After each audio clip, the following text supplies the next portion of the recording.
Alright guys, what's going on? Now just a few updates from me, mainly about car audio this time. Only one of me today, no dual bear vids going on this time.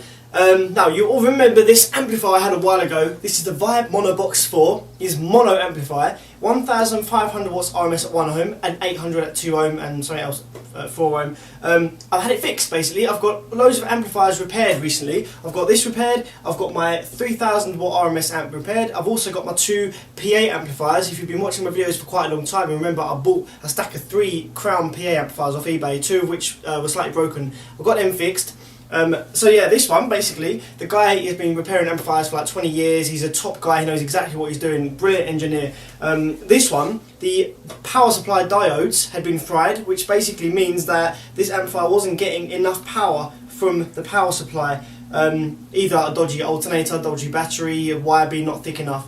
Now actually, when I was running this amplifier back then, my battery was actually fucked. I didn't realise it at the time, until my car stopped being able to start and stuff like that. So I got a new battery since then. So my 3000 watt amplifier has been okay on that battery and that alternator setup. It's quite a good alternator for a stock alt.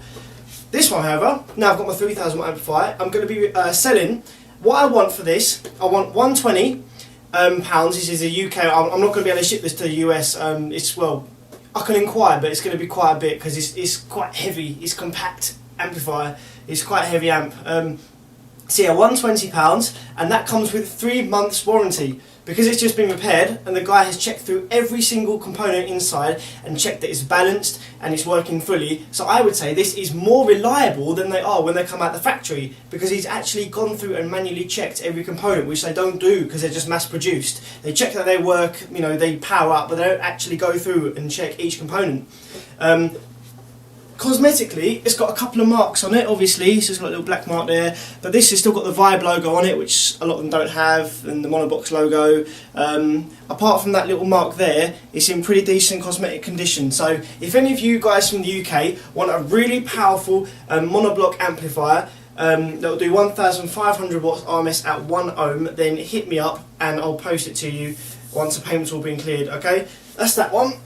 Obviously, like I said, I've got this one repaired. This is very heavy. That's upside down. There you go.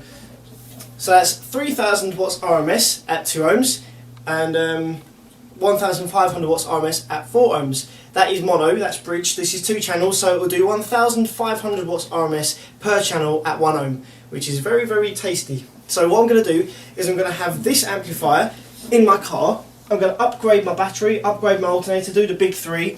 And I'm going to be running 2 of these. Now I've only got 1 of these at the moment, so if any of you guys have got one or know someone that's got one for sale, let me know. This is the, if you can see it there, TSW3004 SPL. I want another one of those. The 121 SPL, the old subs that I've got, obviously one of them is still downstairs that's not in use because the coil burnt out, but I've got another one in my room powering my home theatre subwoofer, which is all good. I've still got the old Fusion down here. This is the amplifier that was running in my Xpod video. You know the video I've just put up before, the one that's just gone. The one where I show about the Xpods, how loud they are. They are 138.2 decibels on the Termlab at 32 Hz, and that was running 350 watts RMS of this little bugger, which is very impressive. Now, until I get my next Pioneer subwoofer, what I might try, I'm just going to try running the Xplods off of this and see how loud we can go. Now, the Xplods are actually quite a tough subwoofer. Although they're fairly cheap and stuff, they actually have a lot of X-Max, and they don't rip apart or anything that easily. They're quite toughly made, and the coils are actually quite sturdy. You can run quite a few watts through them, and they don't warm up as easily as other subs in the same category would. So I'm going to be careful, and I'm going to run them on a higher load. I might run them per channel 4 ohms, which will give them about, I don't know, 700, 800 watts RMS at 4 ohms each or something like that. And we'll see what they can do, see how loud we can get them going on the Termlab just from Xplods, rather than just using the Fusion down here, which was limited. So yeah, next steps, alternator, batteries, big 3, new Pioneer subwoofer, installing this, and that's about it for the moment, for the time being. The box I built is really good, so the box is staying. I need to sand the box down, I need to cover it, and I need to put Velcro so it stays in place when I go around a corner, because at the moment it kind of slides a bit and gets a bit annoying in the back. So apart from that, that's my main plans for the time being. And I think I'll finish this video off with a few free air clips in Explode. Why not? That could've never been me. Can't forever be me. Hating on another team. That could've never been me. Can't forever be me. Not living out my dreams. That could've never been me. Can't forever be me. Hating on another team. That could've never been me. Come on and get to know me. But at the age of 14, I felt the pressure on me. That's why I never did sleep, I never had dreams. I was forever on the street. I had a pair of keys and I took my Doji. And had a pair of cold sleeves. That helped me run from police, cause my one is so deep. She would've sent me OT. Because she never got peace, she was ever so pleased. When I got my own keys at 16,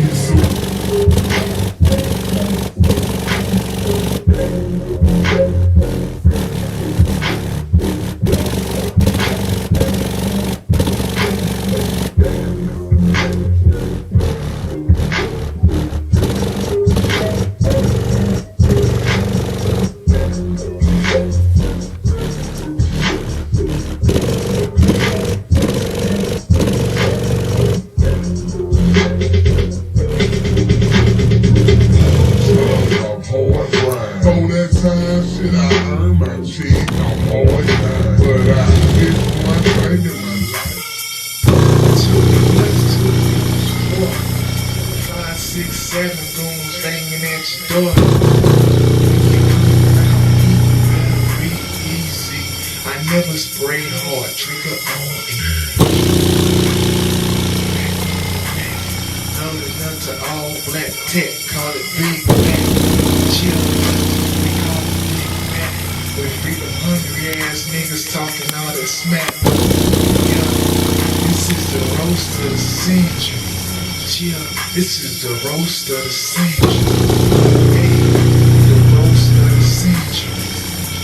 Right, now some of you guys are really good at this, so give me a hand here, help me out. When you watch the speaker back on Vegas, in the preview, it does that really cool effect, that slow-mo excursion effect that I really like, because you can actually see how far the speaker's moving. And I know that this is an effect that cameras create when they can't pick up the frames quick enough or something like that, okay? The problem is, when I render it, when I go to save my movie, it comes out looking like this. And it doesn't actually do that effect anymore. It only does it in the video preview. You see what I'm saying? It's not doing the same effect properly like it was a minute ago on here. I'm gonna watch it back in here. That really nice slow-mo effect, and you lose it when you watch it back on YouTube and stuff. I've been through all the different formats and I've exported it in all the different formats, and it doesn't actually help that thing. The only difference I can see here is Project 25i, Preview 25p. I don't know whether that's making a difference, but if any of you guys know how to get that effect when I export it, let me know please, because I want to know, because that looks really cool and you can't really tell how far it's moving from the exported version. Cheers guys.